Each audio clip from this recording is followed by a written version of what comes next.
I rise today to offer my common sense amendment that would help keep U.S. Army Corps of Engineer operated parks open at the multiple lakes in my district, as well as for the recreational sites at Army Corps operated projects across the country.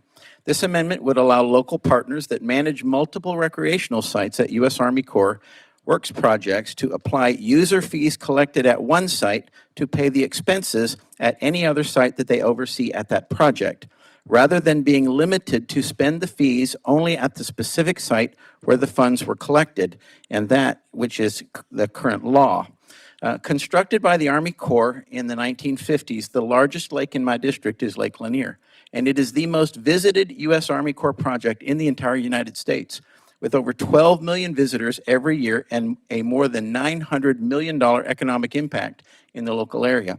It has 76 recreational areas, including 37 Corps-operated parks and campgrounds, 10 marinas, and the lake islands. The remaining 29 sites are leased to local governments or other organizations. However, due to staffing shortages, the U.S. Army Corps of Engineers has been unable to keep all of its recreational sites on the lake open and well-maintained over the summer months, the busiest season for the lake. In fact, this year, the Army Corps originally announced nearly 20 temporary park closures just days before Memorial Day. While numerous parks have reopened in recent weeks due to congressional efforts, this amendment provides a permanent solution to help keep these sites open and avoid additional closures in the future. Current law enables local governments that partner with Army Corps to spend user fees they collect from parks and campgrounds that they manage, but only on expenses at the same park where the fees were collected. This creates issues for day use parks that don't charge fees, as they have maintenance expenses but no revenue source.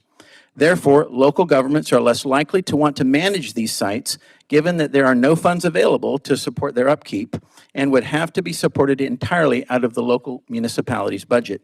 This amendment allows fees collected at a park that runs a surplus to be used on parks that either don't charge fees and therefore have no revenue source to pay maintenance expenses, or on parks running a deficit because the fees they collect don't raise enough to cover the maintenance costs.